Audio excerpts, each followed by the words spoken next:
I'm James Kirk, I'm Michi Hoyer, and you're watching simnews.tv.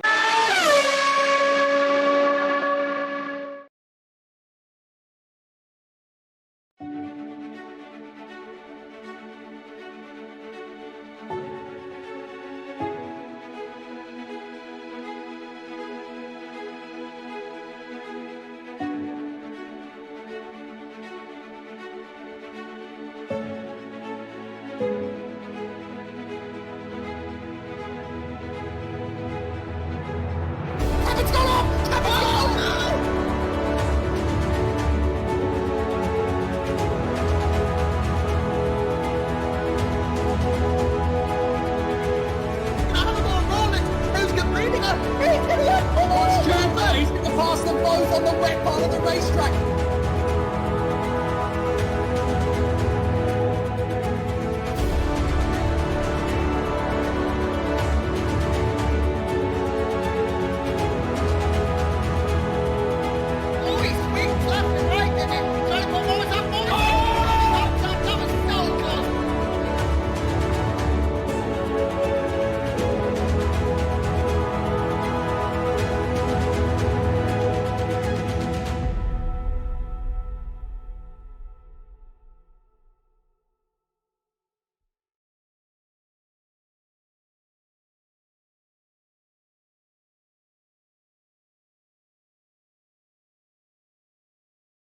Hello and welcome to round 12 of the GPVWC Formula Challenge season 2019. This round coming to you from Monza in Italy. My name is Mike Bell and running solo again tonight. But alongside me along the cameras is Garrett de Vries. He'll be the man behind the scenes. We're just about to head into qualification now. Martin Hemmingsen currently topping the free practice times, as we're quite accustomed to seeing. But in behind, Thomas Harvey for the Academy Series and George Whitehouse showing well for Calamity in second and third. And those three separated by only 0.08 of a second. In behind them, Frank Hamming and Roy Vergile, so a good showing so far from H20 Namco. As the final few drivers just about to finish their laps as the timer hits 0. We have been hearing recently of some unfortunate championship connotations, as Sandeep Singh, who has set a lap time good enough for 6th place, is actually having a bit of a spiky throttle, which sim racers all around the world will know the pains of. Sometimes the potentiometers get a bit of dust in, and there you go, Bob's your uncle. You're 95% throttle. So going through the pre-race briefing, let's talk you through the championship standings as it is. Jonathan Holmes currently with a 50-point lead. So if he scores nothing and Sandeep Singh gets a double race win, they'll be tied on points after today. So not uncatchable by any means, with Holmes first, Sandeep Singh second. Third place, Martin Hemmingsen. He is 27 points behind Sandeep Singh. So if Sandeep does have throttle problems and Hemmingsen can stay out of trouble, that could very well close. And in fourth is David Krupa, Hemmingsen's teammate. And they're ahead of Terence Grech and Menno Klont, who are only 3 points separated in 5th and 6th. And for the team championship, AB Racing currently sitting on 486 as it stands, ahead of Mouse 1 on 444, so only 42 in there. So keep an eye out for Holmes and Klont versus Krupa and Hemmingsen. And then they're a long way of third place, ahead of third place KC Racing Esports on 332. That's Sandeep Singh and Miguel de los Rios, who are both sporting a new yellow version on the KC Racing Esports livery. As the session is in the process of transferring. And we will be jumping out on track, hopefully with the first drive to the end of the pit lane as the session loads in, and all the drivers screaming to the end of the pit lane. Roy Vergile having to dodge drivers coming out of their garages. See if we can find out who's down the end of the... It is Jonathan Holmes is going to be the first one out. For AB Racing, he's going to have the clear track, but he's also not going to have the slipstream. So that could Could be interesting. But he does have his teammate Menno Klont in behind him, so maybe Holmes could give Klont a tow. Who knows? Anyway, through the first turn, Prima Variante. And that's a very tight chicane, going to be very interesting on the first lap. Heavy braking zone, very tight. Then it opens on up down to Biasano. Long right-hander, easily flat. So you could see people going side by side through there. And then into the second Variante. It's Variante Agua. It's not showing like that on the track map I've got. And then into the Lesmos. Lesmo 1 cuts in. Nice bit of camber there. Got to run near the inside curb. Keep it tight on exit. And then Lesmo 2, which is a corner that you really need to be taking a lot faster than you think. Because that's going to open up onto this big straight. Across the DRS line. Down the hill, under the bridge. Back up the other side into the Ascari chicane. Holmes late on the brakes. Go through the left, through the right, through the left, and you've got a nice amount of runoff area on that right-hand side that is available to be used. Then on this another long straight all the way down to Parabolica. Holmes going to brake late and use Parabolica as a setup for his flying lap. Klontz backed everybody up from Holmes, so Holmes is going to have a good clean lap. And let's see how he goes. Across the start line, DRS open and down in towards first turn. An eye on the sector timing. Brakes late, you can really hear the engine braking there. Holmes downshifting pretty fast, using the engine revs to slow the car down as well as the brakes. And keeping it tight, running the shortest possible line. Of course, it will easily flat out this section. Running out into the middle of the road so he can straighten up through the braking zone. So the track does bend slightly to the right through there. Through the chicane, avoiding the big anti-cuts. And on the way down into Lesmo. Lesmo 1 gets it cut in nice and deep. Then all the way down to Lesmo 2. Holmes currently the fastest of anybody through the first sector. On a 31 sticks, but Hemmingson is right with him. And they seem a few tenths clear of everybody else at this point. Down under the bridge and into Ascari once again. Late on the brakes, DRS closes. Left, right, left. Holmes leaving a lot of space to that right-hand apex curb on that lap. Potentially to get himself set up for the exit a little bit better. These cars will get unstable if you touch those sorts of curbs. And then braking super late again into Parabolica. And then hugging the white line. Keeping at least two wheels on the racetrack. And Holmes, I think, is actually lined up to go again. Maybe not happy with his first flying lap. But either way, Jonathan Holmes provisionally goes fastest, but beaten already by Martin Hemmingson on a 33.9. Hemmingson did a 33.7 in the practice session, so we do know times will tumble from there.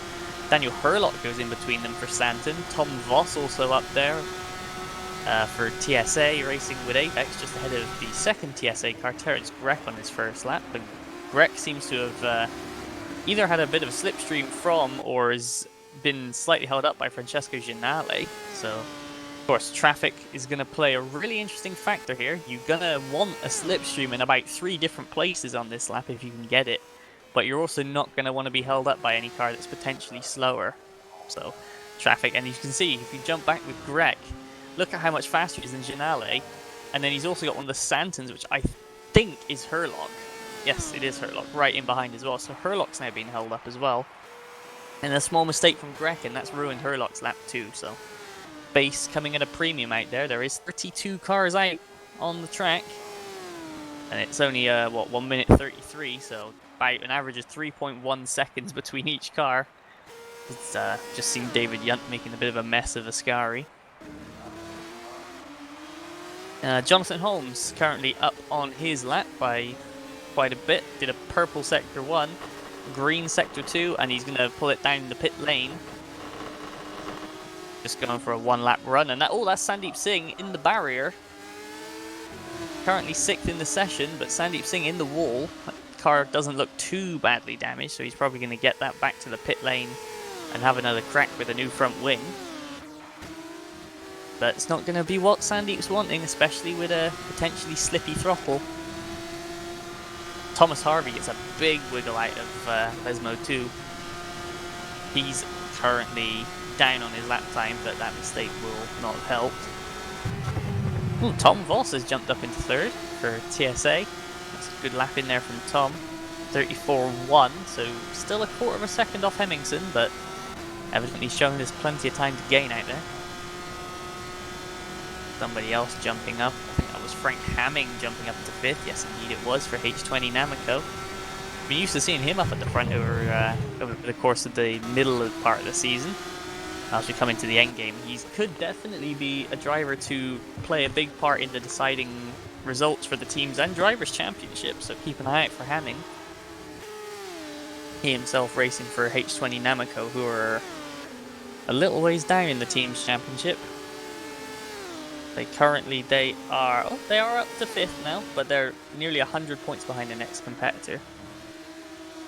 Someone else has jumped up. It's George Whitehouse up to 5th. Always good to watch with Whitehouse. With the front of the grid starting position, potentially. We'll see what he can do.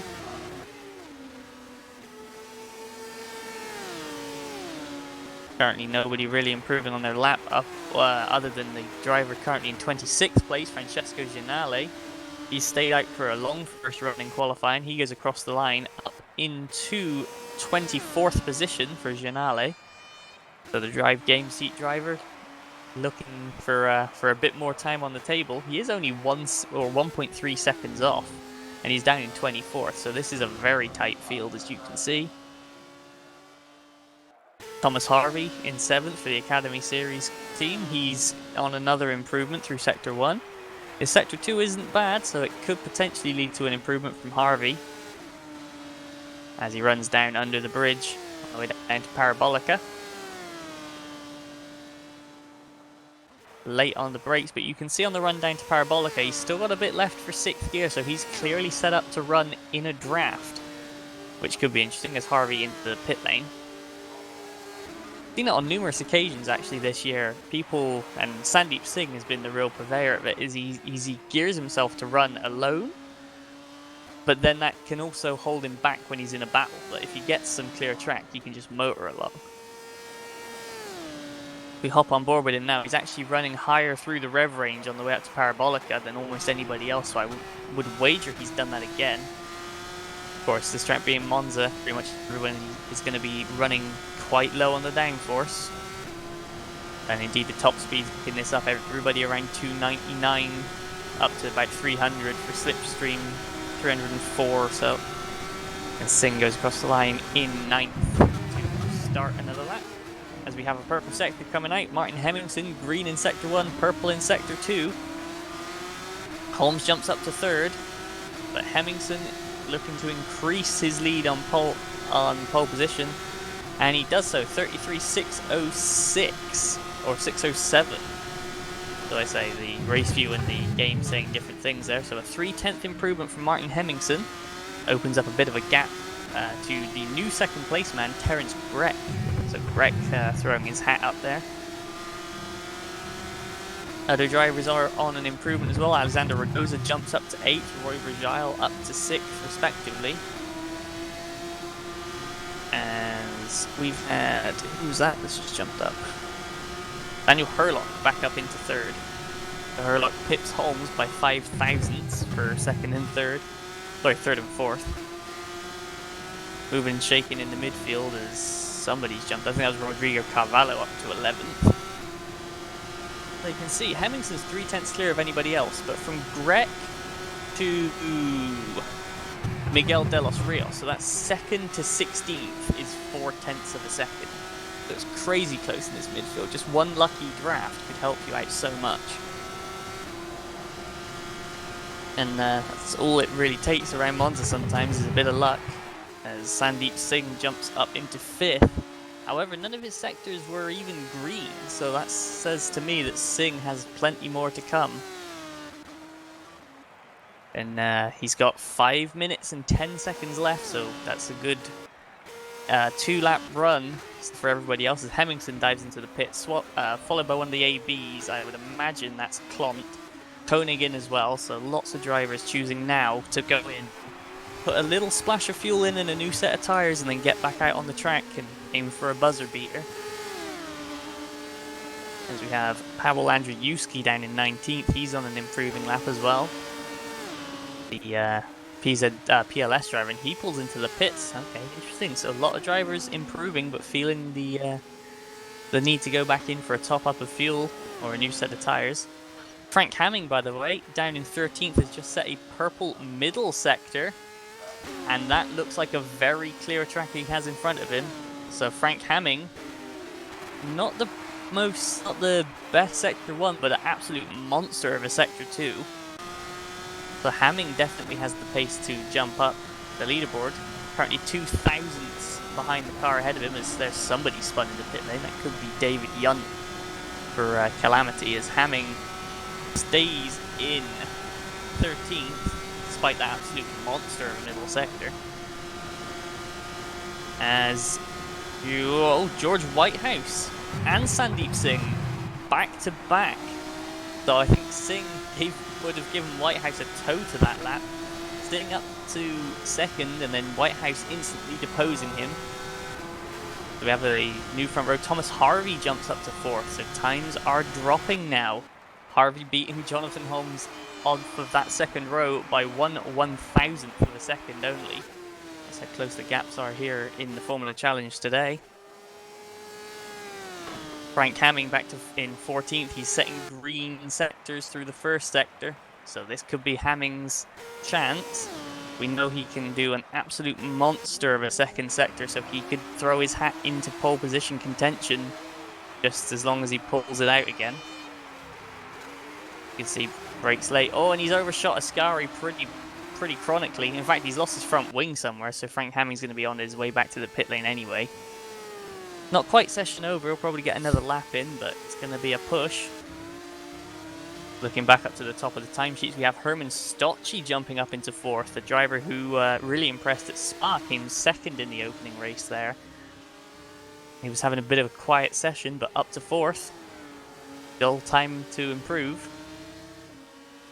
Speaking of improving, green sectors coming out from both Hemmingson and Whitehouse, so the top 2 drivers are improving. Whitehouse down the pit lane though. I guess we'll never know. He's going for one last flying lap. Hemmingson, is he gonna stay out or is he gonna finish this one? It's another green sector, so another personal best, or better than their flying lap sector. Same true of Alexander Ragosa and Kasper Michalak. Both PZZWs improving, down in 12th and 13th. Well, Hemmingson with a big direction of oversteer through Parabolica. And he's going to come out of there, hug it tight. Across the line goes Martin Hemmingson. Doesn't improve, but still set a good enough lap that would have been pole position. And Terence Grech up into 7th with a purple 3rd sector, but he's following an AB car, so I'm assuming that's a drafted lap, which nothing against the rules. That's Menno Klont there in the AB ahead of Terence Grech. Good draft here could be key, as where have the PZZW drivers gotten to? Kasper Michalak in 3rd, Alexander Ragosa up to 10th. Sorry, Kasper Michalak 13th. So Michalak didn't improve on that lap in the end, Ragosa did. Looking back down, Mateusz Jabinski down in 21st, jumping up. Same with Alfie Lawrence up to 22nd. Times tumbling all down the grid. Waiting, Roy Vergile and Daniel Herlock both improving Sector 1. I think Vergile is ahead of those, Herlock's ahead of those 2 on the road, and he's got a clear track ahead of him, but someone up ahead going slightly slowly, so a good run through Ascari for Herlock, and he could get a nice draft on the way down to the Parabolica. One of the RTD cars ahead, I believe. Jonathan Holmes up into 2nd place. So good lap from Holmes. Got time for one more. The timer is about to hit 0.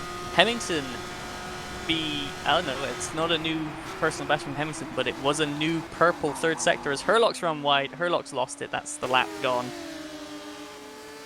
Yannis Walburn up into 11th place, so time changing all around the shop.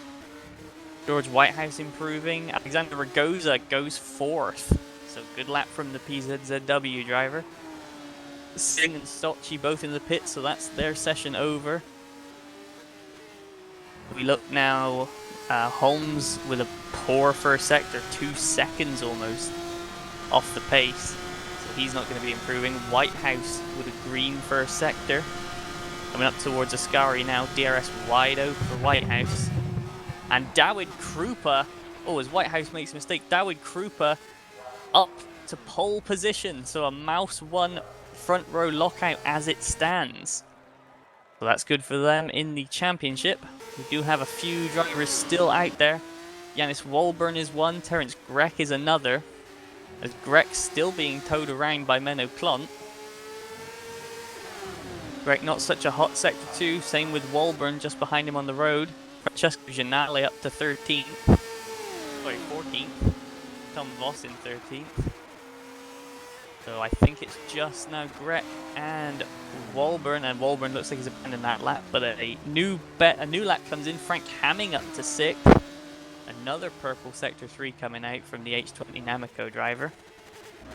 And Grech has given up on his lap as well, so I believe that is everybody.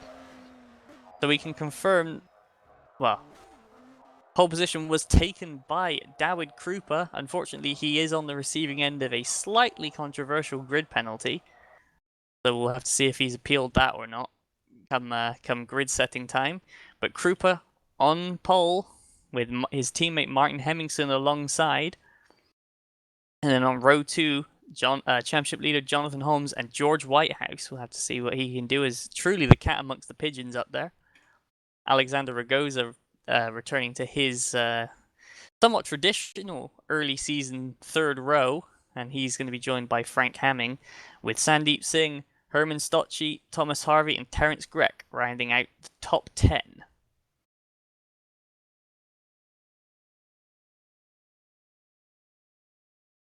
We've now had a full complement of drivers in as Matthias Rozzani makes it 32 out of 32, as he's slightly late to the party, but can still join in for Go Team. Interestingly, the top 29 covered by 1.4 seconds. So really quite close across the entire grid. Joey Vrolek is a little bit off of that with a 35.4 in 30th.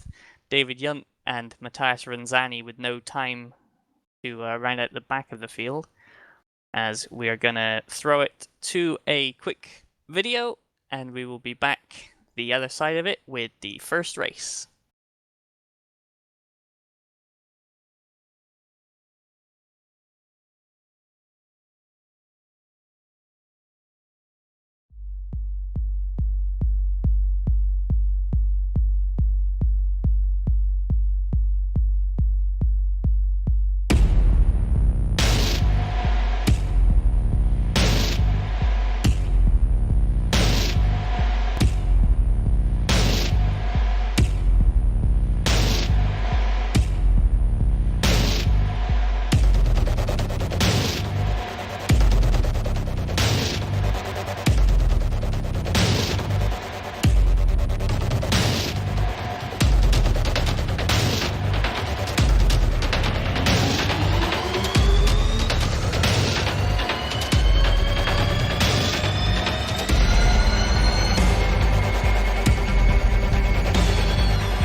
And welcome back to round 12 of the GPVWC Formula Challenge 2019.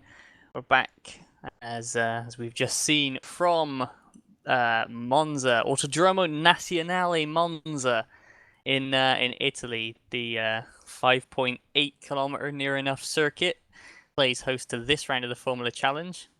As the warm up goes green, the drivers heading back out on track with the race fuel in the car, or those drivers who have a point to prove about qualifying, as they're going to be going out to try and just have a little bit of fun. Warm up's a bit of a chill session before the actual racing proper gets underway, so you'll see a lot of people, maybe going for some not necessarily overly ambitious moves, but seeing where the limits are with the heavy car again. Is a lot of drivers were queued up at the end of the pit lane, so both ABs up there.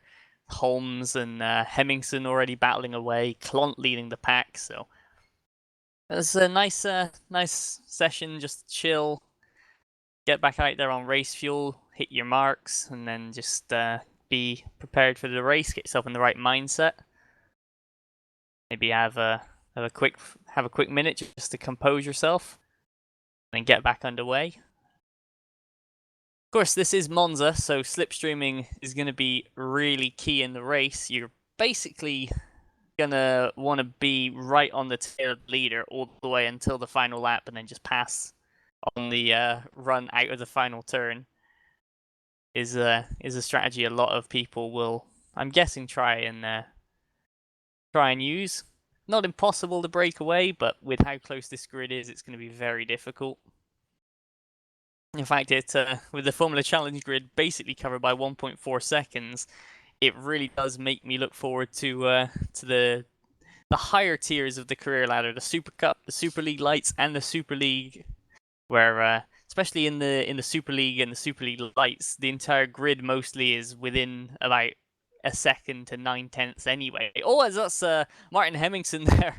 I was on board with him going into the first chicane, and I think that was Jonathan Holmes arriving in there backwards. Oh no, it was Meadow Clont arriving in there backwards with George Whitehouse and also one of the drive game seat cars. I'm not sure who that was, but turn 1 is a big braking zone, and as a result is a prime overtaking opportunity. So that's probably what a lot of these drivers are going to be practicing. But yeah, as alluded to, this is the first round of the career ladder coming to you from Monza. Next week there will be the Super Cup, Super League Lights, and the Super League itself. And then the week after that, on Tuesday, is going to be the Academy Series. So all 5 tiers of the career ladder are going to be present at Monza in this upcoming fortnight. So plenty of Italian action for the fans of the high-speed open wheelers. Then for the if you're a fan of a bit more of the tin top variety, we have the ITC Division 1 and Division 2. I'm not sure if Division 2 is going to be broadcasted, but Division 1 certainly is, and that's from the Euro Speedway Lausitz Ring in Germany. And that's going to be tomorrow, same time, same place on the GPVWC YouTube channel. And ITC, really quite a strange thing. Anything can happen there. Even I managed to win a race last time out at Brands Hatch. So what will we see in Germany? We'll be finding out in about 24 hours. But back to today, as the times start coming in from warm-up. Sandeep Singh leading the way by a little bit. Frank Hamming, Paul Andrzejewski in behind, along with Daniel Herlock. And good to see, actually, Steve Mineur for the ASIM RS team. Good to see those guys back on the grid with Steve and with, I believe it is, yes, indeed, Rink Hoekstra driving in the other car. So good to see them back out on track. And bring our complement back up to 32. Going to be having 2 13-lap races coming to you today. So that will be the formation lap and then 13 racing laps with a reverse grid race 2 of a random number between 10 and 15. So those points positions in race 1 doubly key because it could lead to you being on pole for the second race. So, since I'm flying solo today, go ahead YouTube chat, throw your predictions in for a race 1 winner, we'll see who gets it right. I'm going to go for Martin Hemmingsen, personally. He seems fast, and obviously, you know, it's always good to see the title picture close up a little bit, so Hemmingsen or Sandeep Singh were to take the win, that would be doubly good for the championship. As they're going 3 wide, that's Herlock, that's Joey Vrolek, and that's one of the AB cars. I'm assuming that is Jonathan Holmes. Yes, indeed, 3 wide on the way down into turn 1. And sensibly, Vrolek backs out, but Holmes gets a poor exit. So a lot, as I said, lots of drivers out there practicing doing a bit of overtaking, and 3 wide into turn 1. I'm guessing is not going to be a particularly uncommon sight during the race. Of course, it is a standing start on that straight, so 3 wide might be a bit sensible. Probably going to be seeing a couple of people going for the 4, maybe even 5 if you get a good start. As the grid is being set, so we should be able to spot if David Krupa has managed to appeal his grid penalty. And it turns out he has not, so Martin Hemmingsen going to be starting from pole position. And then if I pull up the qualifying results, I can get the rest of the... Actually, no, I won't, because there are other grid drops in play. So we'll go through the grid at the start of the race, which 3 minutes from now, the checkered flag is going to be thrown on the warm-up session. And then once all the drivers back in the pits, it'll move to the race. And we'll be seeing how the grid has shaken out. You can see there, drafting, key part of racing at Monaco, at Monza. No, I keep saying Monaco. And the PLS drivers, that's Paweł Andrzejewski and... who's in the other PLS car? That's Paweł Andrzejewski and... where's the other one? Oh, that's Mateusz Jabinski. Sorry. They're going out there practicing doing some drafting, seeing where you need to brake when you're in the draft, obviously carrying a bit more speed, so you've got to brake a bit earlier. Same with Dirty Air as well, although only really the Lesmos and the Scari you'll have to worry about Dirty Air too much. Everything else is either fast enough that it's easy flat, or slow enough that Dirty Air won't make a huge amount of difference. Certainly not in these cars, but maybe when they get up to the slightly bigger machinery in the Super League lights, the Super League perhaps. As the PLS car is going down under the bridge and then back up the hill to Ascari, and Zabinski actually pulling quite an impressive move around the outside. Oh, bit of a bang of wheels and a bit of a launch from Paweł Andrzejewski. There's a big old anti-cut curb on the inside of that third apex of Ascari to deter drivers from going there. And Andrzejewski did it and did a bit of a bounce, so lost a bit of time. Definitely a place to keep an eye out in the race for a lot of the drivers, just to not stray too far off of the racing line, as there are some pretty nasty anti-cuts. Of course, there to stop drivers from gaining an advantage. Now 90 seconds to go before we get to the race.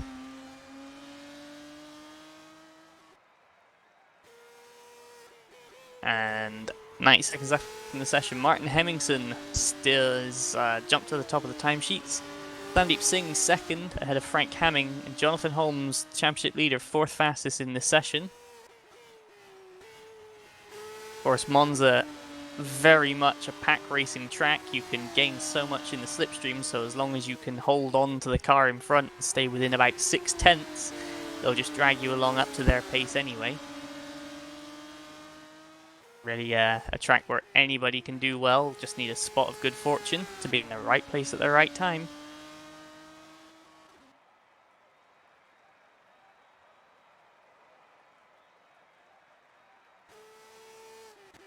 "30 seconds left in the session. David Krupa jumping up into second place. So both the Mouse ones clearly able to run fast solo. Evidently, they're the hope for Hemmingson is just to start well and check out. Krupa gonna have to fight his way up from 11th, but he's no stranger to going for overtakes.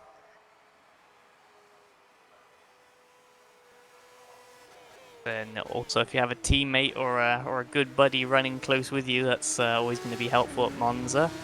As the checkered flag is out, so drivers coming back to the line one final time, and then we will be heading into the session for race 1 of round 12 of the 2019 GPVWC Formula Challenge.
And we are back as the race director finishes his pre-race briefing, gets the grid all set up and moving to race any second.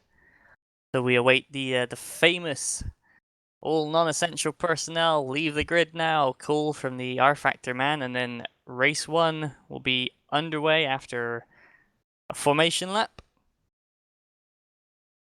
A little bit of a additional part to the briefing today, owing to the type of first turn this is. If anyone's seen the very famous video of John Cleland talking about turn 1 at the Oschersleben, you'll know why big grids on a long straight into a very tight chicane can sometimes be a bit chaotic. But hopefully we won't see any of that today as the race session comes on. Drivers now have 1 minute to be ready and grid up and start their formation lap. There's also a slight chance of rain today, depending on which weather forecast you do read and do believe.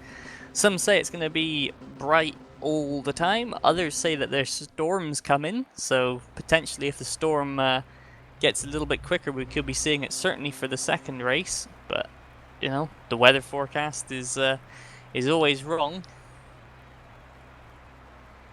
At least if you live in the UK. In Italy, it could kind of be a bit more assumed, as not long left, actually, only 10 more seconds for the drivers to take their spots on the grid, and still plenty of holes, certainly towards the front.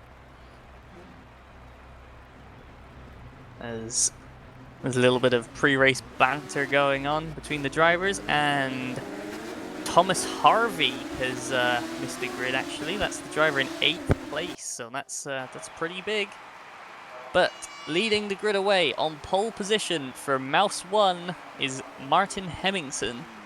And he's going to be joined on the front row by championship leader Jonathan Holmes for AB Racing. I think I heard somebody run over a brake marker in the background. Row 2 is going to be made up of George Whitehouse and Frank Hamming. Two drivers very much out of the championship contention, but with a lot of pace and could figure very much in the outcome of this race. Behind them, the third driver in the championship picture, Sandeep Singh. He's starting in 5th for KC Racing Esports ahead of Herman Stotji. Alexander Ragoza on row 4 for PZZW after a 3-place grid penalty. Thomas Harvey is not going to be starting from 8th, but he's going to be starting from the pit lane instead. Row 5 is going to be Terence Greck and Daniel Hurlock. Behind them is David Krupa, the fastest man in qualifying.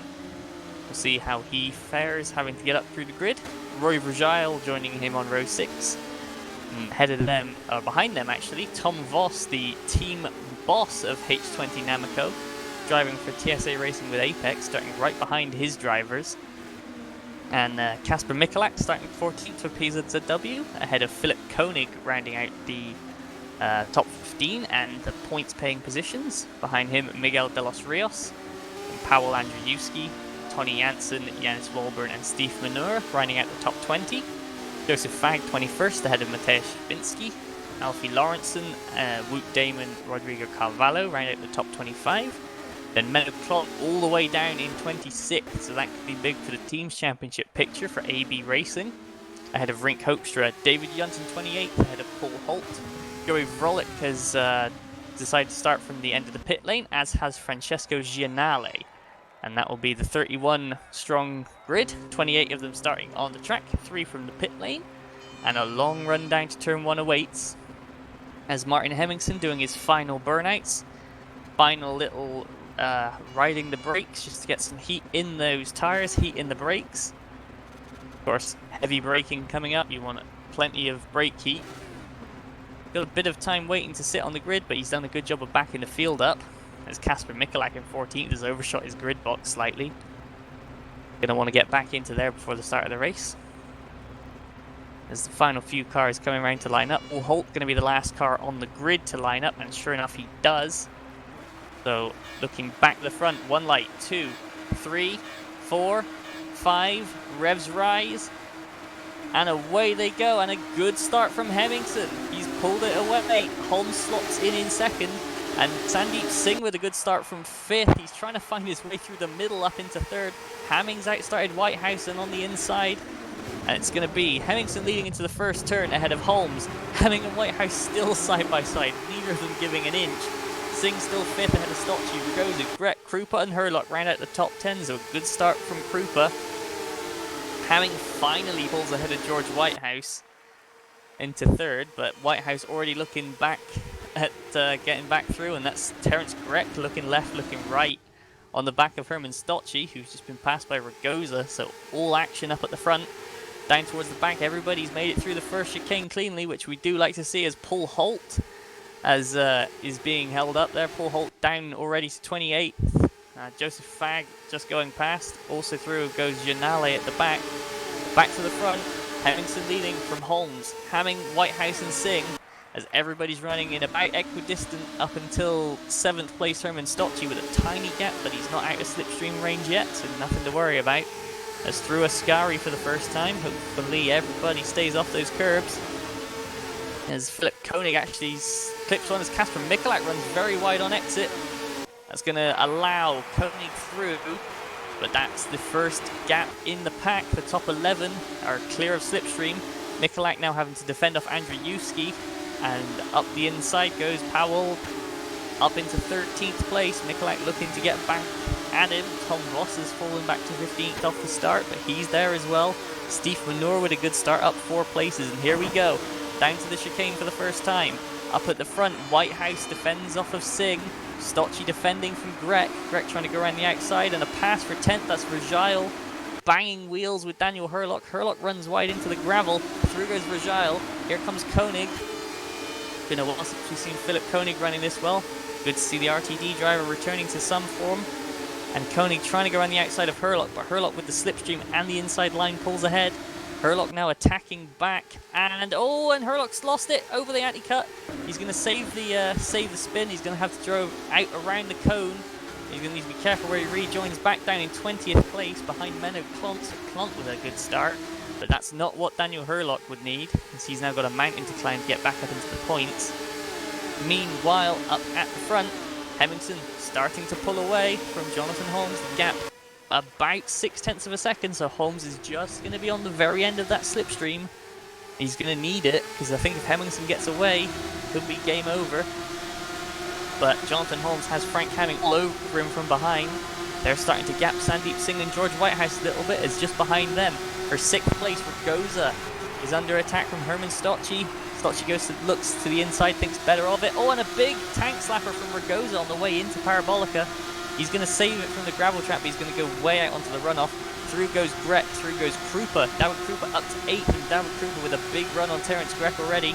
DRS still not enabled, so one more lap, and then they will have the DRS to assist the retaking. But Krupa's just going to drag past Grek on the straights. Grek's going to send it back up the inside though. Good defense from Terence Grek. Oh, bit of contact, but Grek stays ahead. Krupa stays in 8th. Chopping and changing all over the place in behind, as Tony Janssen going into battle with Menno Klont. That's over 17th place. Daniel Herlock already has repassed somebody, and he's in there as well with the 2 black and orange cars, as Klont's still side by side with Janssen. Just ahead, that's Tom Voss losing a spot to Yannis Walburn, and Janssen getting muscled out a bit. The old like in karting, you get offline for just an instant, half the field comes through. There's David Yunt's in there, Wout Damon's in there, and in the background somebody's gone off. It was Rink Hoekstra and Rodrigo Carvalho as well. But back up towards the front, nothing particularly happening except for the fact that the top 5 has become a clear breakaway group with daylight between George Whitehouse and Herman Stocci. Stocci running completely solo at this moment though. He's got a big gap to Grek, Krupa and Ragoza in behind. And then Vrjal and Koenig coming back into it, as that is a mistake. Who was that? That was Kasper Michalak dropping places through on the exit of Ascari. Klont went by, Walburn went by, Tom Voss I think went by as well, so Tom Voss going back up the order. As they head down now towards the chicane for the next time, DRS is enabled and practically everybody is going to get it. Herman Stocci isn't, Terence Grek isn't, and nor is the race leader Hemmingsen, but otherwise, seems like most of the pack will, as Ragoza going on the attack. Vrjal going heavy defense against Koenig. In the background, they're side by side. Walburn, Voss, Michalak, Klont, all side by side, positions changing. Oh, as Menno Klont's gone for a big jump over the curb. He's rejoined in 16th and ahead of Michalak, but Klont is gonna have to give that place back, I would assume. And sure enough, Klont giving up the inside line to Michalak, basically saying, "Go on, through you go. Let's have another go, but do it quick so that Herlock doesn't come by as well." Sure enough, Klont slots back in. Good sportsmanship from the AB Racing driver there. But now with DRS, it's going to become even harder for Hemmingsen to check out, because all Jonathan Holmes has to do is stay within a second and he gets free DRS, which is worth definitely about half a second or so on this track. Through Ascari one more time, Hemmingsen drops a bit of a wheel into the gravel, which could slow him down. And they've not. Oh, Whitehouse made a big mistake. Through goes Herman Stocci. So Whitehouse down to 6th, Stocci up to 5th, and the lead group down to only 4 cars. The 3 championship protagonists, and Frank Hamming, the cat amongst the pigeons, it would seem. And Hamming looks like he's got a good chance of launching an attack on Jonathan Holmes into turn 1. Is the DRS going to open? The DRS zone starts quite late on the straight, so it's not an easy overtake to make, but it's still a doable overtake as George Whitehouse repasses Stocci in the background. Nothing doing in the top 4. Whitehouse back up to 5th. Further back, Roy Vrjal looking hungry on the back of Alexander Ragoza.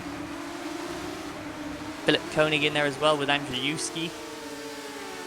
Further back, that's a good pass for 20th. Francesco Gianale in battle with Steve Manure, who we saw running up in about 13th place earlier on in the race, so he's fallen back a little bit as the ISIM-RS driver. And in the back of the pack, fights no less fierce, as we've actually lost Rodrigo Carvalho on that lap, so something has happened to the Razor driver, joining Miguel de los Rios. Unfortunately, Miguel out again for KC Racing in their pursuit of holding on to 3rd place in the team's championship, being done no favours there. Sandeep Singh though up in 4th, still scoring pretty big points, but he's going to be being outscored by the driver ahead and behind him in the championship by in the form of Holmes and Hemmingsen. Meanwhile, passes going on. That's someone around. That is Philip Koenig. Philip Koenig around in the middle of Ascari. Not sure what happened there, but someone, that's Michalak taken to the gravel in avoidance.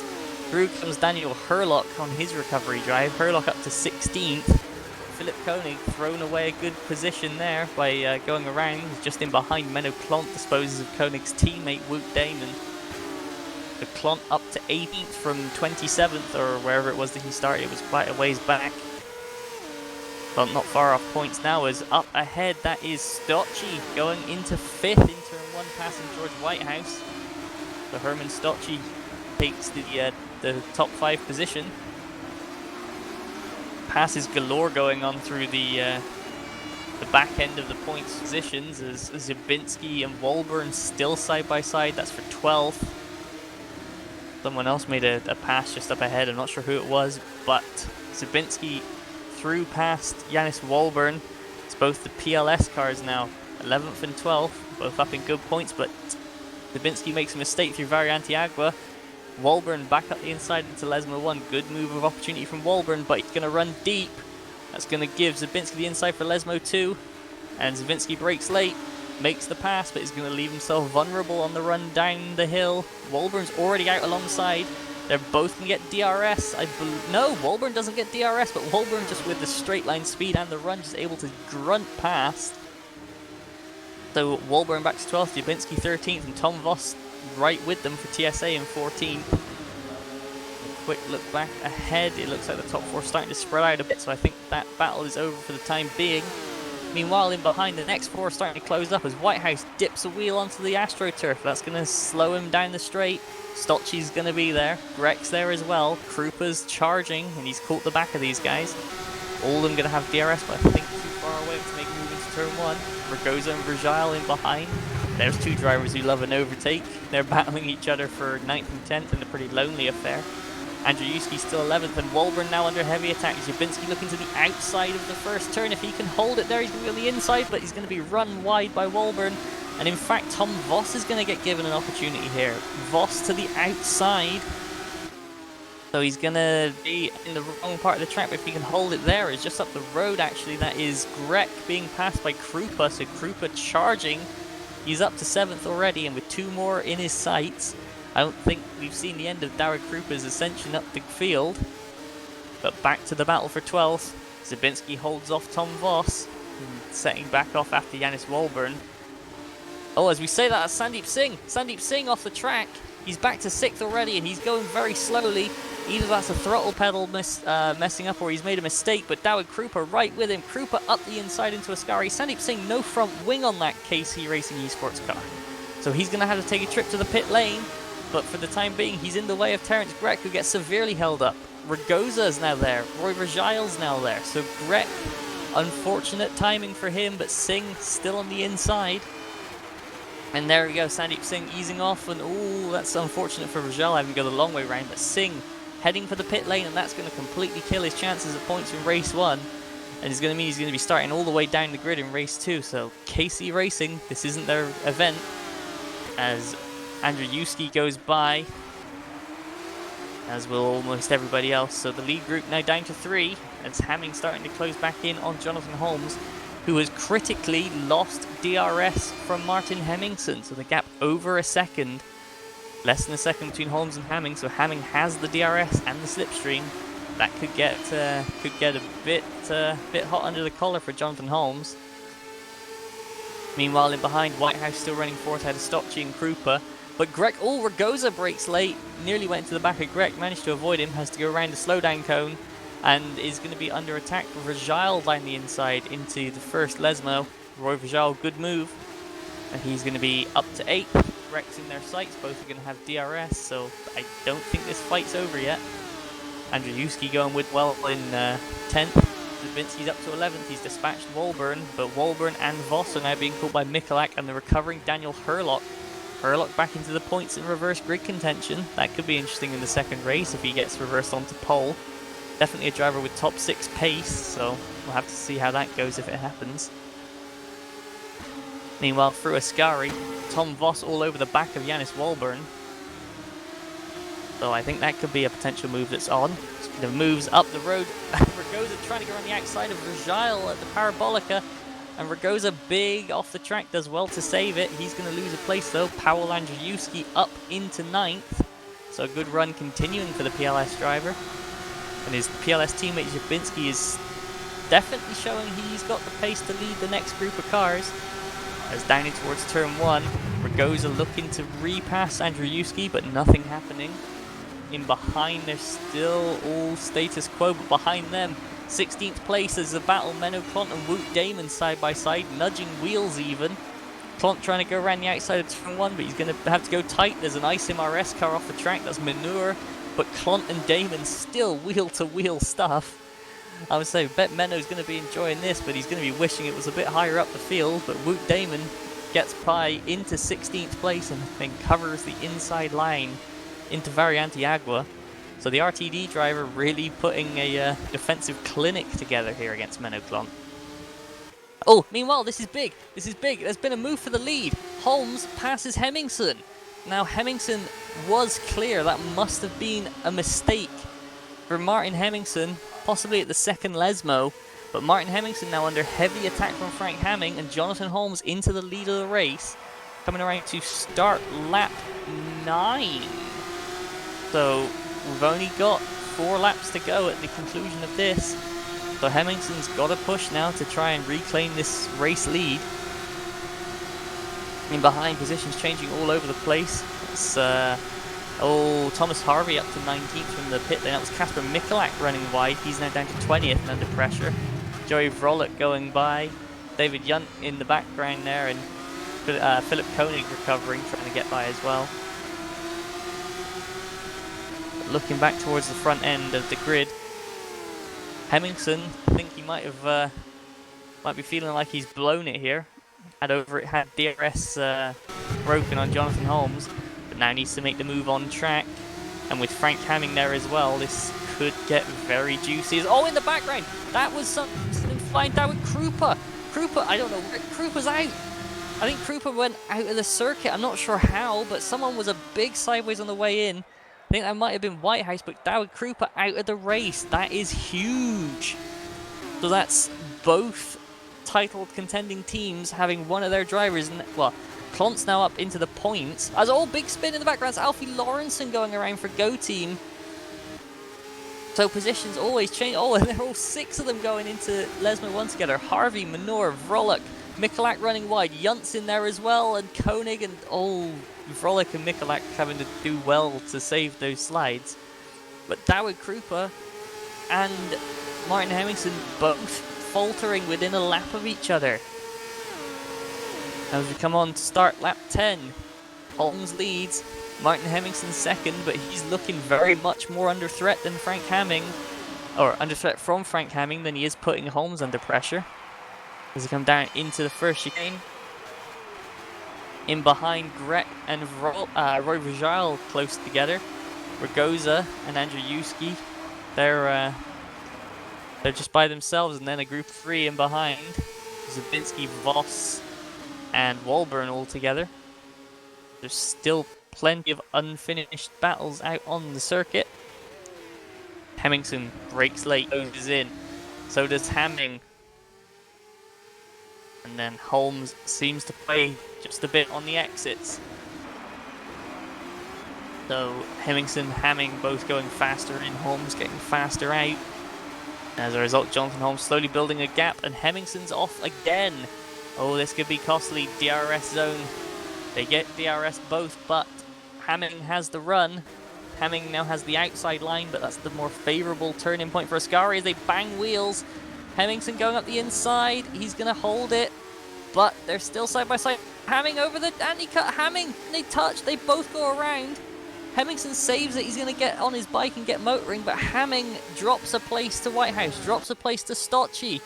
They're all changing up in the podium positions there. Hemmingson is going to hold second, but Whitehouse is going to be putting him under big pressure, and that might have just given the win on a plate to Jonathan Holmes. So it's now all the ball in his court. He just needs to not throw it away as he crosses the line to start lap 11 with a 6.3 second advantage. Hemmingson now under pressure from Whitehouse. Stocci in there as well. Frank Hamming back to 5th and not in DRS. In behind them, Grek and Vragile still going at it. But this is big. Can Whitehouse really put another nail in the coffin of the title challenges of Martin Hemmingson and Mouse One Esports by taking this second place? Holmes is just going to motor off into the distance now, I think. You can almost call that one game over. Well, then again, I thought that about Hemmingson, and he made the mistake. But for the time being, let's go back and look at the battles back in the pack as Philip Koenig just overtakes Mikulak again. And there's another pass that's... Oh, there's Jabinski having to go out off the track at Variantiagua. Tom Voss gains a place. So Jabinski was battling with Walburn, so not sure what happened there, but he's lost a lot of time. And now Daniel Hurlock up to 13th after going off really early. So Hurlock with a good recovery drive. Still with a couple of cars within striking distance, so good run from him. But back up towards the front. Holmes' lead is still massive. He can just afford to get the car back now. Hemmingson's got to push like crazy to keep Whitehouse at bay. But the man on the move in this top 5 at the moment looks to be Herman Stocci as he's closing the gap on Whitehouse. And on to the final lap they go. Stocci running out of time if he wants to take another podium for drive game seat. There's a fair racing team car coming out the pits, but behind these guys, Rajal and Grek side by side again into turn 1. Rajal's going to go for the outside. Grek goes in deep, they bang wheels, and across the chicane goes Roy Rajal. And I don't know, he might take that, he might feel like Grek hit him off. Certainly there was a bit of a barge in there, but Rajal up to 6th place. Positions changing still everywhere else. Oh, we've lost Frank Hamming! Frank Hamming out, that looks like a disconnect. Everything's happening up at the front and none of it happening to Jonathan Holmes. Meanwhile, Stocci and Whitehouse side by side into Lesmo 1, and indeed Frank Hamming disconnect. He's gone.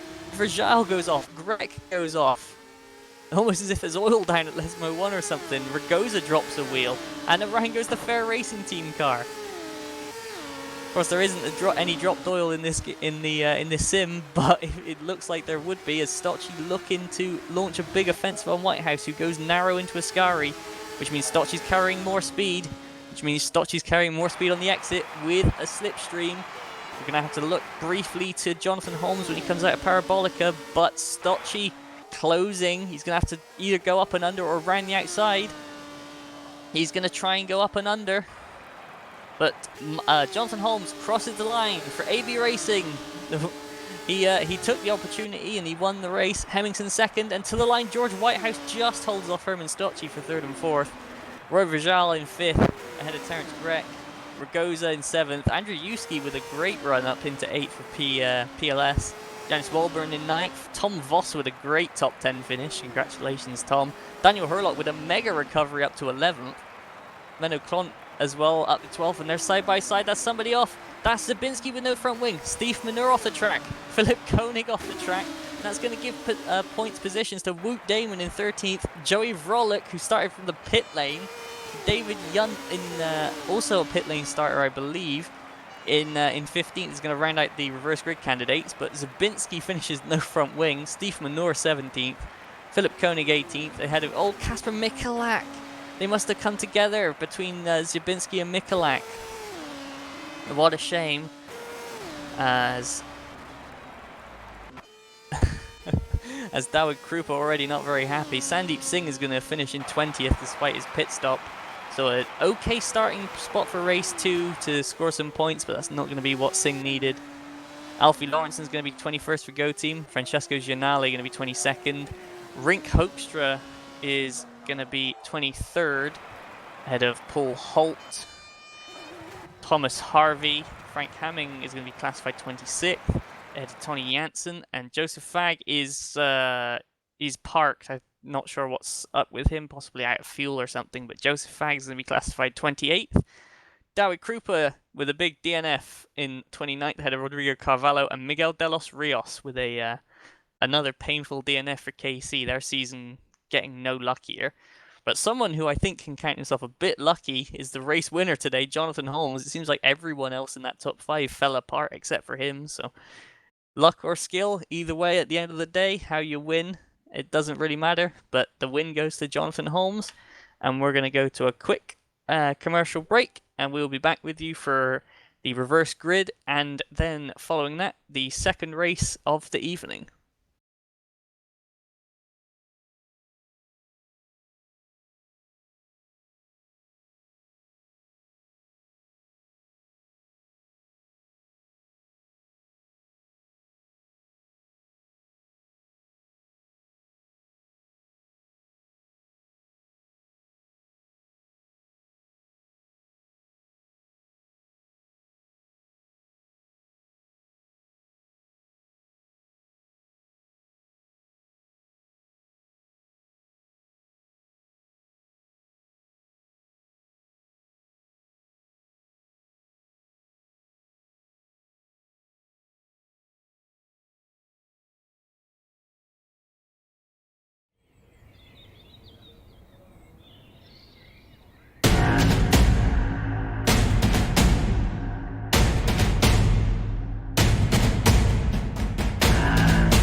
And we're back at round 12 of the GPVWC Formula Challenge 2019 season from Autodromo Internazionale Monza. And we've just had an absolute scorcher of a first race. Already lots of things being talked about between the drivers, lots of he said, she said, and a few not so nice feelings. But we have race 2 coming up, and we have a couple of behind-the-scenes problems we're going to try and fix. But in the meantime, we're going to just throw up some nice trackside cameras, and we will be back with you momentarily for the reverse grid draw, and following that for race 2 of a random number between 10 and 15 reverse grid.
And welcome back once again to the round 12 of the GPVWC Formula Challenge from Monza. Behind the scenes issues have been rectified, and we will now be coming to you in just a couple of minutes with the reverse grid race 2. The reverse grid pole number was drawn at random between 11 and 15. The number that came out of the hat, the lucky number, was number 14, which is going to promote Joey Vrolic to the reverse grid pole position. After starting from the pitting last time, he had a good run up through. Ended up finishing 14th, capitalizing from some of the chaos that happened ahead, and now he's going to have to lead the field off and around the second race. So, oh no, Joe Vro, what are you going to do? But for now, we have 90 more seconds left in the race 2 warm-up, and then we'll be getting ready for the green flag. And race 2 will be underway. Once again, another 13 laps following a formation lap. So exactly the same race distance, no sprinting feature in this series, unlike in the Super Cup. As some of the drivers joking about a potential Vitantonio Liuzzi situation on the way down into turn 1, which I don't think anybody wants to see. But in the interim between race 1 and race 2, we have actually gone back up to our 32 total drivers, as Lazarus Philippakos standing in for Santon in their very fetching green livery. I'm a big fan of that car, of that livery.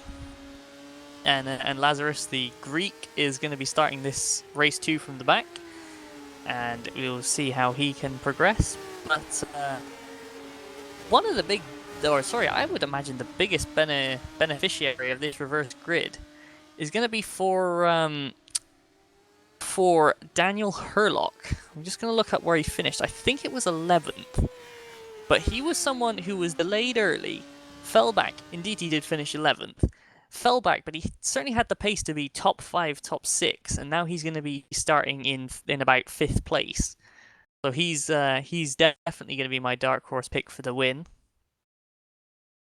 Whilst the drivers like Holmes, Hamming, Krupa, Singh, they're all going to be starting in the pack. And if someone like a Daniel Hurlock can break away he could do a big performance here and bring him a lot of points. As the timer does hit 0, and we will be getting the final cars across the line with David Yunt just getting beaten to fastest time in the warm-up by Frank Hamming. So Hamming there still with the pace in that car. He's going to be out for revenge after that disconnect. Same with Krupa after... It was actually an incident with Herman Stocci where it looked like Stocci moved under braking and contact was made and ended up with Krupa flying through the air. So David Krupa taking a bit of a trip along the y-axis that nobody really wants to experience, but he's now got a bit of an uphill battle ahead of him as he didn't finish the first race, so he's starting all the way back in, I think, 29th position even. So Krupa's got a lot of work to do. Same with Frank Hamming, starting down in 26th after disconnecting frustratingly from, I think, 3rd place. You know, or having the incident, sorry, with Hemmingson and disconnecting from 5th place. So a lot of the fast drivers starting all the way from the back. There's Jonathan Holmes and David Krupa having a bit of friendly banter in the pre-race chat. The race director coming out with the race briefing, so we will be heading into the second race momentarily, which is going to be led off by Joey Vrolick, the emergency reserve driver, I think, for Go Team. Either way, they've got two of their not normal drivers in those cars with Alfie Lawrenson and Joey Vrolick, but bringing home the points nonetheless. So here we go, 1 minute for the drivers to grid up, and we will be having a very interesting front row, actually. A front row very much from the Academy series. You would definitely buy that this was the front row. Joey Vrolick and Woot Damon for RTD. So those two are going to be leading the field away.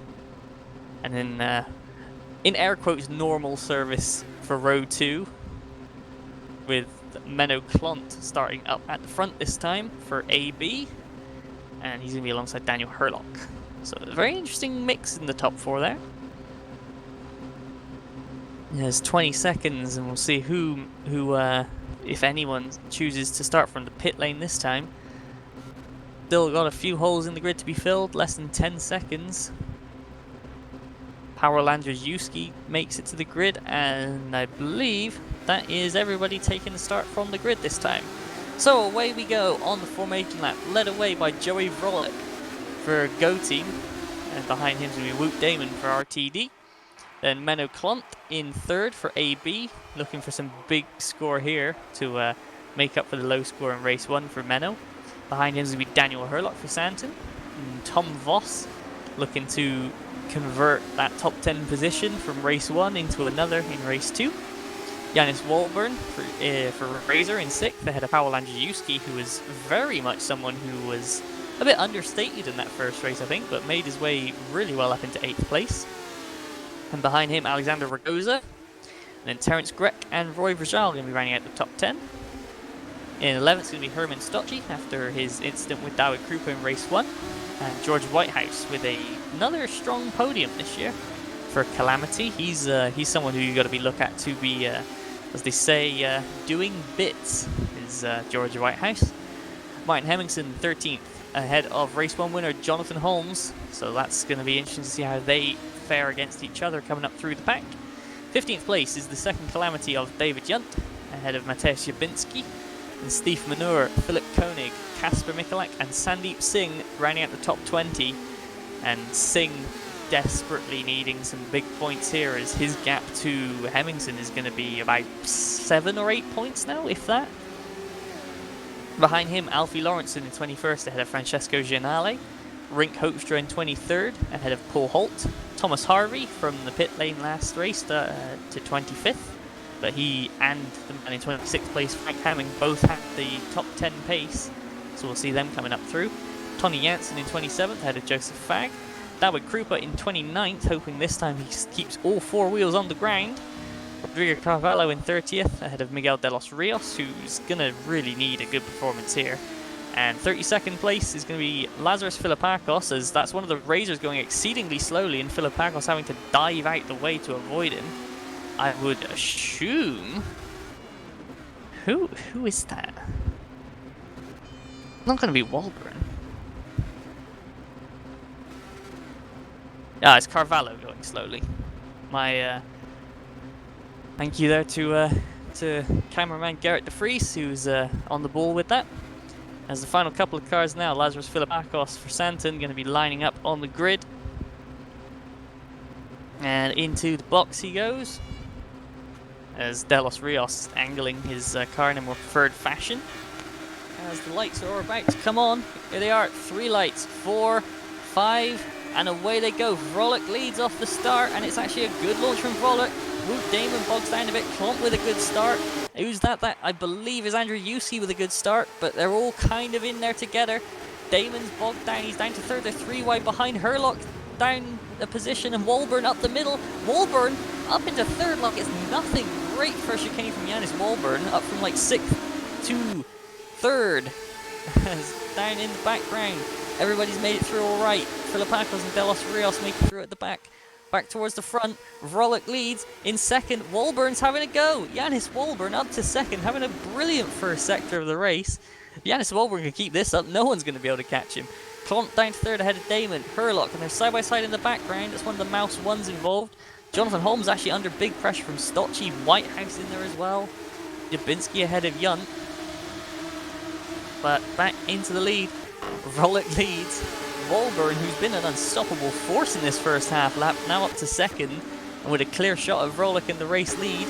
In behind Wout Damon, feeling the need to go very defensive against Herlock, and oh, they tangle wheels. Daniel Herlock off, Wout Damon off, both into the gravel trap.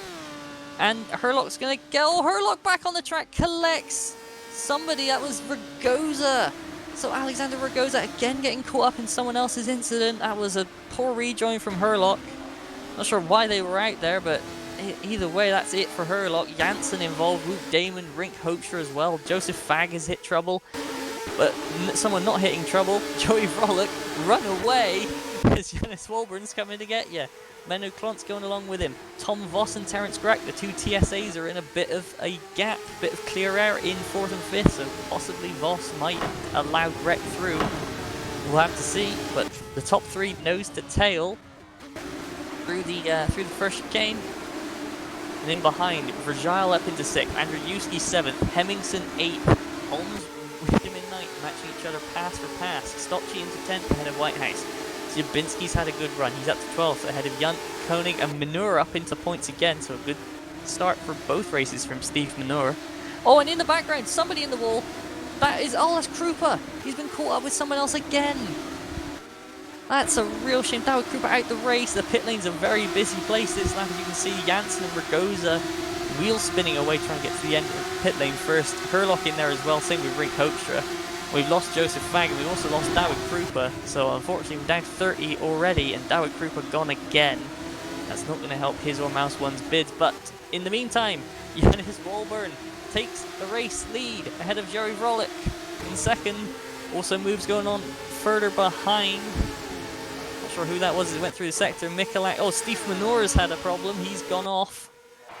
And he's gone off, and it's Rodrigo Carvalho off as well. So Steve's in trouble. Klont now. Menno Klont. Every time I look away from Joey Vrolik, there's a battle. Joey Vrolik's running right, but Klont is now making a move for the lead. And Walburn, they're side by side coming out of the Parabolica. Down the straight. Looks like Walburn's got a slight straight line speed advantage, but Klont's got the inside line. The 2 TSAs are in there behind, going side by side. Also for 6th, that's Andrew Yuski going side by side with someone, but Klont pulls in behind Walburn. Then Vrolik, Grech ahead of Voss, Andrew Yuski up to 6th ahead of Rajal. Then Hemmingson, Holmes, Stocci, Whitehouse, Zubinski, Yunt and Koenig is this top 14. And Hamming, Frank Hamming from all the way down in 26th is already battling for the point with Kasper Mikulak. So Hamming with a good start as well. Alfie Lawrenson in there. Sandeep Singh unfortunately has gone nowhere. So Sandeep Singh already is still in 20th. As the mayhem has abided for the time being, everybody can take a breath. But Walburn running wide, Klont following him wide, Vrolik running solidly in third. He's got the 2 TSAs behind, so the 2 red, white and blue teams going into battle. Karol Andrzejewski is heading up this next group, which I genuinely think if this trio of Andrzejewski, Vrjal and Hemmingsen can catch this top 5 before it gets too spread apart, could genuinely be all 3 of them contenders for the race win. But meanwhile, Janis Wolbern starting to just march into the distance, taking Menno Klomp with him. But Wolbern, with one hell of a start to this race, is in behind. That is Andrzejewski going defensive from Vrjal. Vrjal up the inside on exit though, Roy Vrjal up to 6th. Andrzejewski down to 7th. Here we go down to turn 1 again. Wolbern leads from Klomp. And Vrolik now has Terence Grek all over the back of him. Grek to the inside. There's side by side behind, but Grek up into 3rd. Vrolik down to 4th. And Andrzejewski, Vrjal and Hemmingsen going 3 wide into the braking zone. But everybody coming out in the same order. Holmes in there as well. Stocci, Whitehouse, Sabinski, Yunt. Koenig started to fall back a bit, so Frank Hamming's had a mega lap. He's up already, closed that gap by about a second or 2. So Frank Hamming on the march. Alfie Lawrenson in behind. Mikulak and Sandeep Singh on the attack. And now we look back. Steve Manor has had another problem, lost another front wing, so the 2 ISIM RS cars now the last 2 running cars on the circuit. As Joey Vrolik now under attack from Tom Voss. As in behind, that's Andrzejewski and Vrjal side by side. Vrjal nearly lost out at Lesmo too. They're all on the DRS now as Vrjal back to the inside of Andrzejewski into Ascari. And Andrzejewski's going to try and hold on. Oh, Vrjal over the curve. Vrjal goes around on and he's hit Hemmingsen and he's been hit by, that's the Drive Game Seat car. That's also delayed David Yunt and Zabinski's gone wide. Herman Stocci it was the Drive Game Seat car involved. So Stocci involved again. No front wing for Herman Stocci. That's going to be a trip to the pit lane.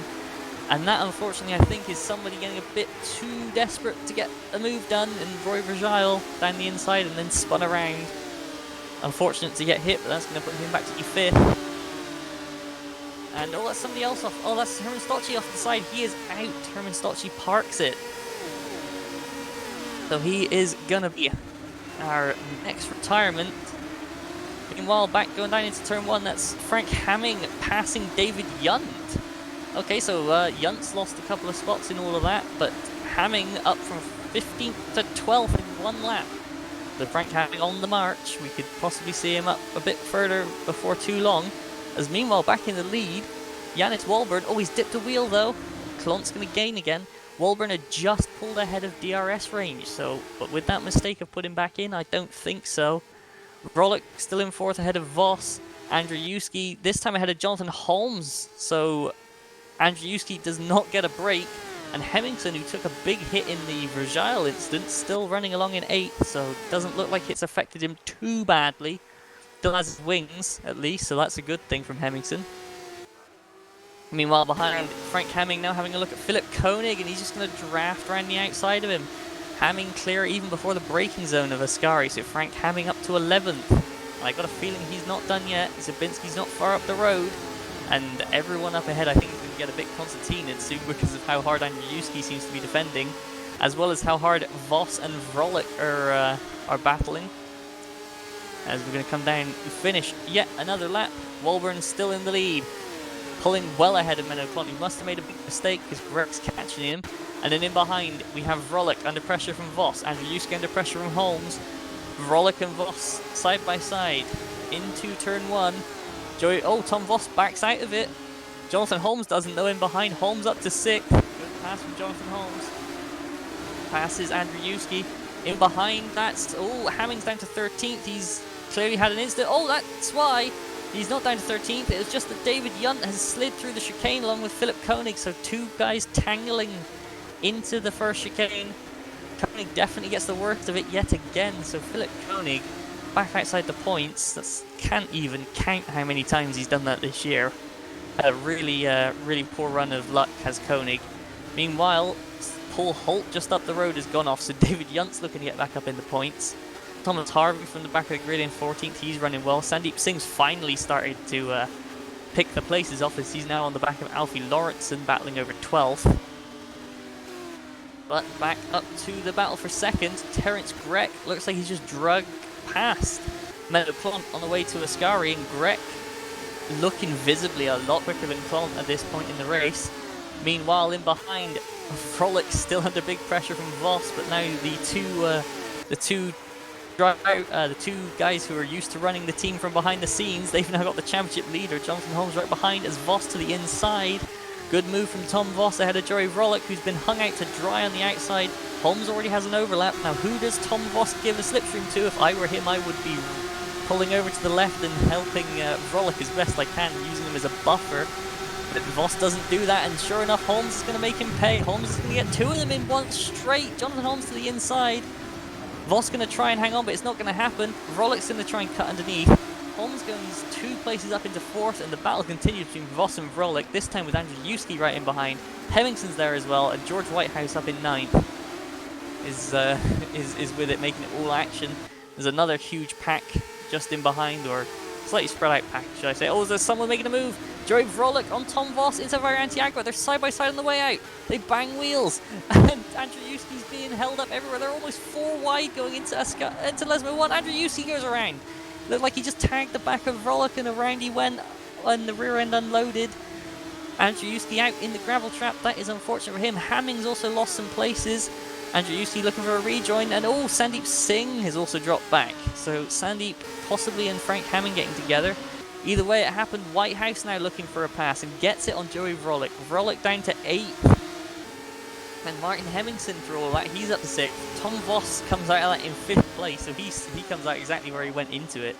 Hemmingson 6th, Whitehouse up to 7th, and Mateusz Zubinski in 8th running with them. Alfie Lawrenson back up into the top 10, so for Go Team this is having a really good event, or a really good race too, should I say. Sandeep Singh now looking to attack David Yunt for 13th place. Action all up and down the field as Singh gets a poor run through Parabolica.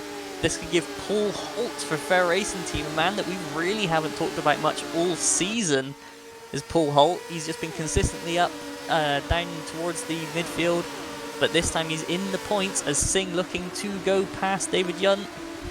Moves being made up ahead as well, but Singh through to 13th. And the moves that were being made, I think Hemmingson briefly passed, was briefly passed by Whitehouse. Hemmingson back ahead of him now though, as the battle raging on for 6th and 7th. And I think this is giving Tom Voss a huge opportunity to hang on to 5th that they're fighting so hard. Vrolic's trying to stay with him. That whole group slightly dropping Zubinski, it looks like at this point, and then behind for 10th, Hamming catches Alfie Lawrence again, so they're going to be battling again. Just behind those guys, outside the point, is Janale leading up a close threesome with Miguel de los Rios and Paul Andrzejewski, who has been caught out earlier on in this race. Then behind them, the 2 RTDs battling out for 20th and 21st. Philippakos 22nd, Janssen 23rd, and then the drivers who have had a bit of misfortune down in the back. As we actually lost Steve Minor due to a disqualification, so potentially pit lane speeding violation or something like that. Either way, Janis Walburn starts lap 8 with a 3-second lead as it stands from Terence Grech, so Walburn's lead is growing. Menno Clont still hanging on in 3rd, this time now ahead of his teammate Jonathan Holmes, so AB are scoring big while Mouse 1 are having issues. Speaking of Mouse 1, they just lost another point as George Whitehouse goes ahead of Martin Hemmingson. So Whitehouse up into 6th, but this battle not over yet. Further back, Frank Hamming makes the move on Alfie Lawrence, and Thomas Harvey and Sandeep Singh right in there as well, same with David Yunt. And then behind there, there's been a tangle, Carvalho off. That is Janale off, and there's someone in the middle of the chicane, so Andrzejewski, he's out, so potentially another tangle there. And that's promoted Miguel de los Rios up to 16th, so de los Rios could come away from this event with a point. We'll have to see, he's got to catch Paul Holt to do it. But the RTD boys back in the hunt, back in the fight, as that is Koenig looking for a way past Rodrigo Carvalho. Up the inside into Lesmo 1, they're still side by side. Oh, contact's made, and Wout Damon clips his teammate. Nothing Wout could have done about that. And Carvalho's off again. Rodrigo Carvalho needs... Oh, that's Sandeep Singh backwards out of Lesmo 2. I'm not sure if we can get a replay of how that happened, but I can on my side. And Sandeep Singh out of the race, so that's no points for Singh this whole round. That's huge for the championship. Meanwhile, the 50-point lead of Jonathan Holmes already extended to 75, looking like it could be extended even more. So how the tables can turn. Meanwhile, speaking of things that are turning, Joey Vrolik's luck is and holding on to 8th place is turning as Jabinski now to the inside, going out to turn 1 with a big draft. Mateusz Jabinski's going to get past. Vrolik's going to try and hold it around the outside, but to no avail. Jabinski up to 8th, Vrolik holding on to 9th. Hamming still 10th in the other Go team, Alfie Lawrenson. He's still got Thomas Harvey, David Young, and Paul Holt right under his rear wing. So Paul Holt benefiting from the Sandeep Singh spin, and that's also promoted Miguel de los Rios up into the point. So KC Racing, 3rd in the team's championship. No points from race 1, provisionally 1 point from race 2 as it stands. They've got 3.5 laps to go for de los Rios to hold on to that. Francesco Gianale not looking to make it easy for him. Meanwhile, back up towards the front, still as it was, 1st and 2nd, Walburn leading from Grech. For 3rd, Jonathan Holmes has caught Menno Clont, and I don't see Menno making it too difficult for Jonathan Holmes. So that could be a switch for 3rd and 4th coming soon. Possibly into the first chicane the next lap, looking at how fast Holmes has gained and the current gap. But Yannis Walburn starting lap number 10. Sorry, finishing lap number 10 is Yannis Walburn. Across the line, Grech only fell back a 10th that lap.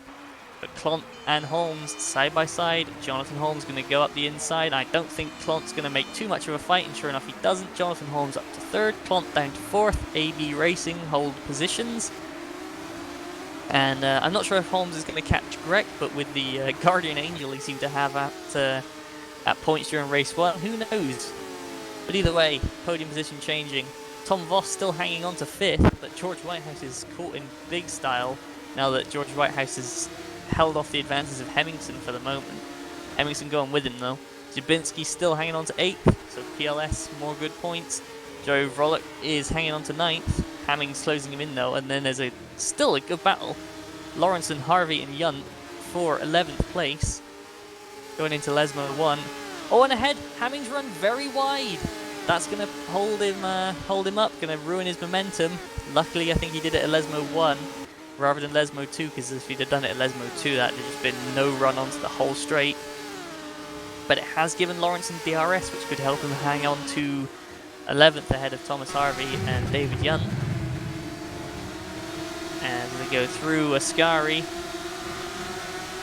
It looks like Yunt got the run of the 3 of them coming off of it, so Yunt's going to close the gap. Didn't see anything getting that close up ahead, so we'll have a look at these guys to go through Parabolica. Lawrenson goes in, holds a tighter line than Thomas Harvey, but Yunt runs the widest of them all and the quickest. And onto the straight, David Yunt is going to pop his DRS open any second now, and he's already out alongside with an overlap on Thomas Harvey. But Harvey's got the slipstream and the DRS from Alfie Lawrenson, so Harvey's going to pull ahead. Yunt's going to think about it on the inside line and going to sensibly back out of it, but this battle still not over. Lawrenson with a poor run through the chicane, now has Harvey right behind him. And into Variantiagua, another braking zone. Harvey could potentially have a sniff. Sure enough, he's gaining and gaining. He's going to pull to the inside. Nope, he's going to think better of it. Pull back in behind Lawrenson. Just follow him for a moment. Lawrenson goes in deep though. Harvey's going to get the run into Lesmo 1. I don't know if he's legitimately trying for a pass there, if he's just trying to spook Lawrenson, but whatever it's done is work. Lawrenson runs wide. Up the inside goes Thomas Harvey, and Lawrenson managing to hold off against Yunt. So change for 11th. Meanwhile, something's happened to Menno Clont. I think he just missed the sector beam briefly, but he's back into 4th. Tom Voss doing very well. He's actually pulling away a little bit from Whitehouse. Hemmingson's still in 7th, Jabinski in 8th, Vrolik given a bit of a breather by Frank Hamming going off, but Hamming already back, putting him under pressure. as the race leader. Now Terence Grech. Yannick Walburn's made a big mistake somewhere. He's lost nearly 3 seconds. See if we can find out where that was. Looked like an off in sector 3. So potentially going wide either through Ascari or in the Parabolica. Being confirmed it was in fact in the Parabolica, but Terence Grech now takes the lead of the race, and we're on the final lap, so all Terence has to do is hold on, and he's going to be taking the race win. Walburn second, Holmes and Clont still line astern, Voss in 5th, Whitehouse in 6th. I think if there's going to be a move in this top 6, it's going to be Whitehouse trying something against Tom Voss. Oh, and in the background, something's happened. Lawrenson has repassed Harvey. Harvey still side by side with Yunt as they come down to Variante Agua. Yunt looking left, looking right, looking left again, tucking back in. Paul Holtz sat there just rub. I think he's just going to try and draft by them on the run to the line almost. But Harvey putting Lawrenson under pressure again. Lawrenson doesn't run that wide this time. Meanwhile, that is George Whitehouse passing Tom Voss. So Tom, that gap looked a bit big, so potentially making a small mistake, but Tom Voss still going to be very happy with 6th, and a good chance of getting the run back here against George Whitehouse, as he's got the big draft all the way up to the Parabolica, and then the run from the Parabolica to the line. Voss to the outside of Whitehouse. We're going to have to cut away to give Terence Grech some credit, as he's going to come out of the Parabolica. Terence Grech only led 1 lap this race, but it was the crucial lap. Terence Grech takes the win ahead of a game Yannis Walburn. The AB's 3rd and 4th. Holmes ahead of Clont. Whitehouse just hangs on to 5th against Tom Voss as they come over the line. Hemingson 7th, Jibski 8th. Vrolic just hanging off against Frank Hamilton. There's a crash in the background. Lawrence is going to be 11th ahead of Yunt, and Bosch dodges something to get 13th.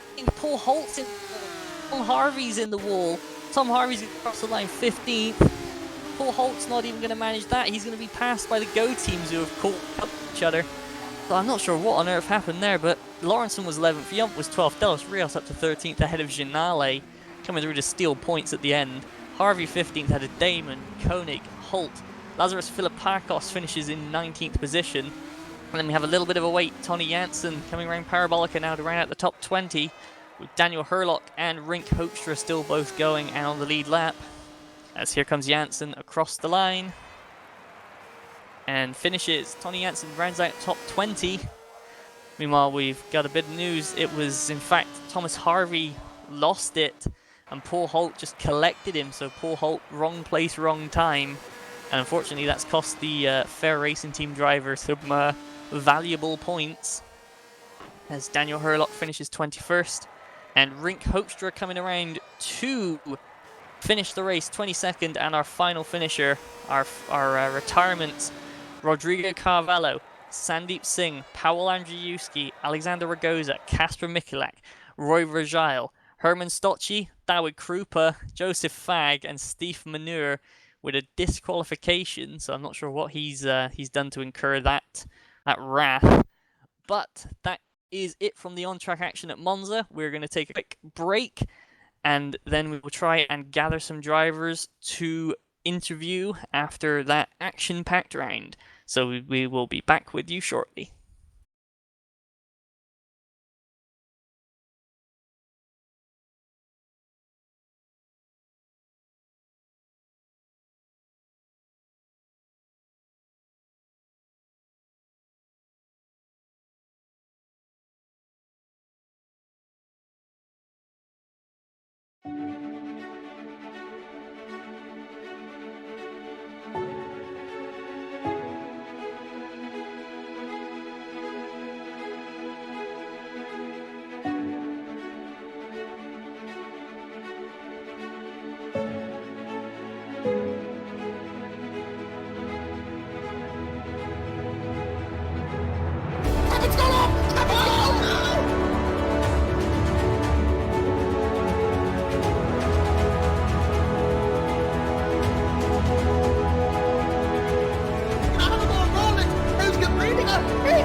Pass them both on the wet part of the racetrack.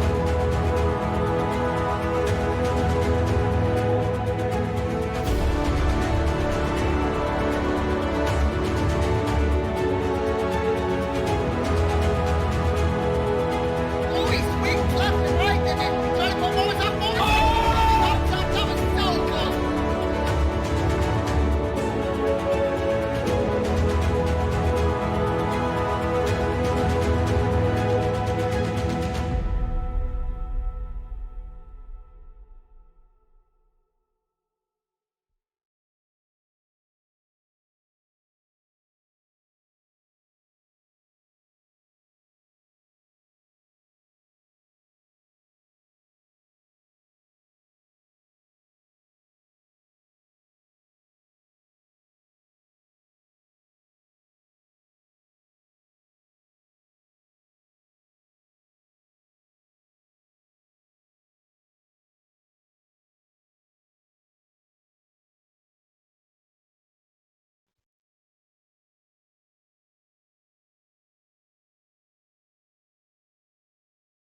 And we are back live after after that intense round of on-track action for round 12 of the GPVWC Formula Challenge 2019. I have with me already the first driver, the winner of race 2, Terence Grech. Terence, you only managed to lead one lap that race, but it was the all-important lap. Yeah, what happened? Yeah, to be honest, didn't expect that to happen. I tried to catch Wallburn, but yeah, his pace was like similar to mine, and I thought like it's almost quite impossible to reach him within the last few laps. But yeah, then I saw him like spun in Parabolica, and yeah, I was kind of surprised to be honest. So yeah, then I just have to stay in the track for the last lap to get checkered flag first place.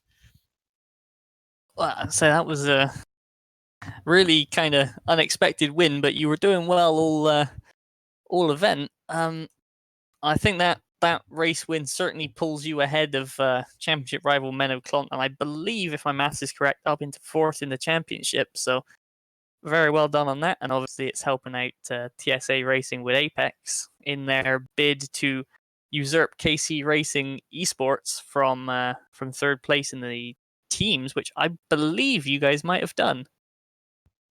Yeah, today our team did really great. I mean, we just get so much points compared to the previous race, unfortunately, because recently we weren't doing quite well. So yeah, at least this one was a bit of a boost from us. So yeah, hope for the upcoming races will continue like that. Say hopefully so, and yeah, obviously congratulations on the race win and on the race one performance, and we wish you the best of luck for the rest of the season. Yeah, thanks, Mike. And now we're gonna grab a word with somebody who I'm actually quite excited to speak to after that event.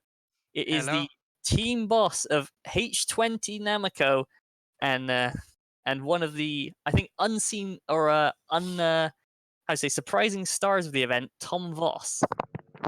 Yeah, nice event. I don't. I have no words. Say, I was pleasantly surprised, Tom, when you rocked up with the 10th place in race one, and then race two. No matter what happened, you seem to be like one of those inflatable toys that you just couldn't knock over. It always keeps bouncing back up again. And Yeah, yeah, true. great finish for Only, you. only the last lap at Lesmo 2, I didn't saw the apex because of the shadows, and George overtook me. But for further, it was a nice race.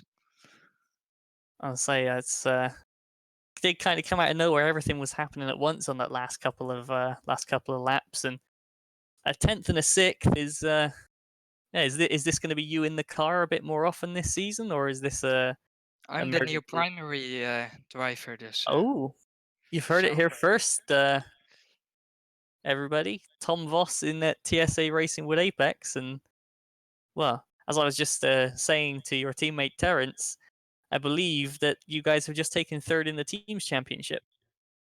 oh, that's epic. So no pressure, Tom, but you've got No, you've got some form to keep up now. no pressure. Zero. Well, we wish you the best of luck on the remaining rounds this season, Mister TSA Racing primary driver Tom Voss. Thanks. And I think we can grab just one more interviewee. Is Good evening, Mr. Mike. Joey Vrolek. Yes, you did it right this time. Got it right this time. Joey Vrolek, the man who was drawn the lucky number and put on pole position for race two. Talk us through that event from you, Joey. Well, first, obviously nervous, never been on pole. Start was great though, but yeah, I did not really have any pace, and I started dropping behind the others. But I still managed to grab P9, and to be honest, I'm fairly happy with that. So that was a good result. And race one, obviously, you start from the pit lane. Yeah. What was the rationale behind that? Just thought, oh, I'm at the back, I'll be safe and see what happens, or was it a setup thing or something like that? I was going to be at the back anyway because I got a 10 place grip penalty. But then on the formation lap, a car lagged into me, and I couldn't be arsed. I just started from the pit lane, and it worked well. So I'm happy with that decision. Every cloud and all that. Yeah. Well, congratulations. And I asked this to Tom just before you, but is this going to be more of you in the car this season? Because obviously most people know you a bit more from a man behind the scenes with Drillers, the Super Cup team. But is this going to be your new gig then? I hope so. I mean, if everyone's interested, or if anyone is interested, just give me a DM and we're going to talking. So you heard it here, Joey Vrolic looking for more on-track action. He's now an official Formula Challenge pole sitter. So hit him up, and we wish you the best of luck on looking for a full-time seat, Joey. Yes, thank you, Mike. And we got a couple more drivers. Let's have a word with a man who kind of committed a little bit of highway robbery in that second race, Francesco Gianale. Francesco, congratulations on the points. Yes, I was very lucky in the last 50 meters. I gained 2 positions, but I would be more in high position if I was a little bit lucky in the start of the race. Some as the old saying goes, sometimes it's better to be lucky than good. But yeah, drive game seat. It's a very good looking car. Sadly, it spent most of its time down towards the tail end, but obviously with the acquisition of Stocci and yourself hitting a bit of form, is it going to be a car we're seeing a bit more up towards the front of the grid more often, you think? Yes, we need to focus more on the setup, because in the first half of the season we struggled a lot with the setup.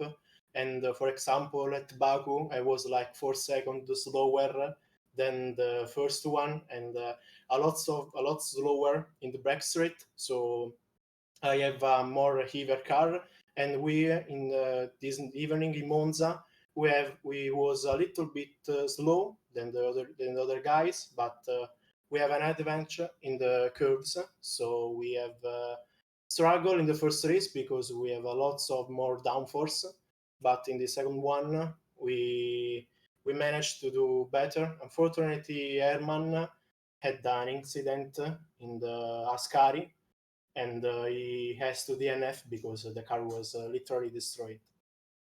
As I always unfortunate to see stuff like that, but it happens sometimes, and I'm sure I speak for more than just myself when I wish you the best of luck for the remaining rounds this season.